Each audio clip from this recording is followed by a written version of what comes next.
Merci Patrick de nous accueillir ici dans ton atelier. C'est la 3e fois qu'on vient parce qu'on avait déjà vu Clément et Skunk Dog.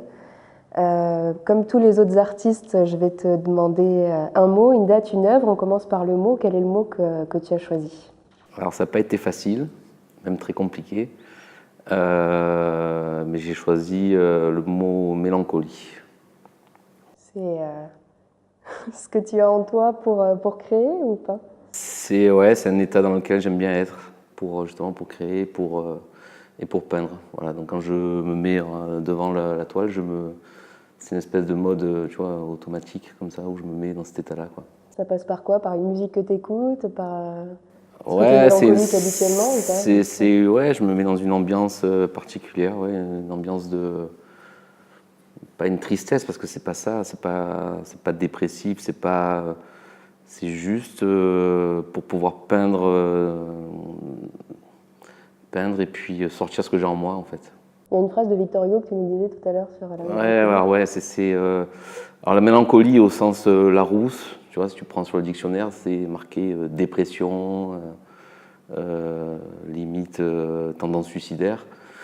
Mais bon, je pense que quand on me connaît, on sait très bien que je suis pas du tout comme ça, quoi. Je suis plutôt même assez jovial et toujours en train de rigoler. Et puis, mais la définition de Victor Hugo, c'est la mélancolie, c'est le bonheur d'être triste.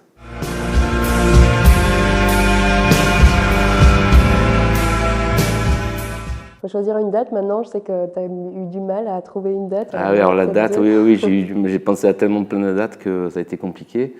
Mais je dirais l'année 2004-2005, enfin, qui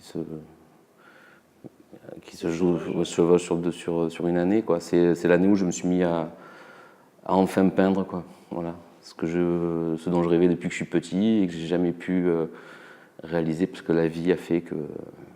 Tu avais des obligations Oui, et puis ouais, un métier. Je voulais faire les beaux-arts quand j'étais petit, j'ai pas pu pour des raisons, on va dire familiales, tu vois, parce que quand tu es assez doué pour les études et que tu dis que tu veux faire beaux-arts, ça passe assez mal en général, quoi. Donc voilà, j'ai toujours eu ça en moi. Donc j'ai arrêté de dessiner parce que je peignais pas. Donc après mes études d'archi et en 2004, j'ai eu besoin d'acheter ma première toile et puis de commencer à peindre, quoi. Donc de t'exprimer. De m'exprimer, de sortir ce que j'avais. Ça a été une espèce de thérapie, en fait, tu vois. Et donc du coup, j'ai acheté ma première toile, j'ai peint dans mon petit appart, tout seul, et puis j'ai sorti ce que j'avais en moi, quoi. Donc premier tableau, ça a été un incendie, tu vois. Alors, je sais pas s'il faut y voir quelque chose de... de psy, mais bon, voilà, quoi. Donc ça s'est fait comme ça, et puis après, ça a glissé tout seul. J'ai rencontré des gens qui m'ont poussé, qui m'ont dit vas-y, fonce, quoi, ce que tu fais c'est bien, que ce soit des amis, des rencontres qui se sont faites comme ça, et puis ça a suivi son cours, et puis voilà, je suis là aujourd'hui, tu vois. Une œuvre maintenant?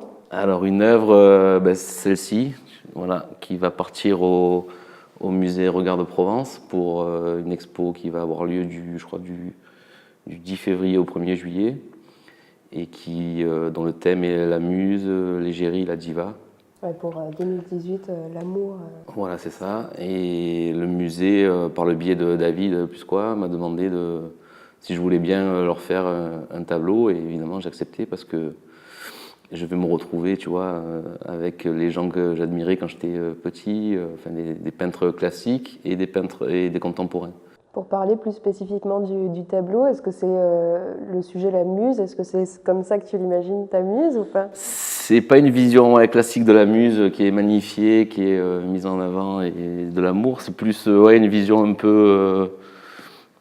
justement, on en revient à la vision un petit peu mélancolique, tu vois, de la fille qui est quand même qui doit se poser pas mal de questions et puis qui a pas l'air très heureuse ou bien dans sa vie, tu vois. Donc voilà, c'est ma vision. Après, je sais pas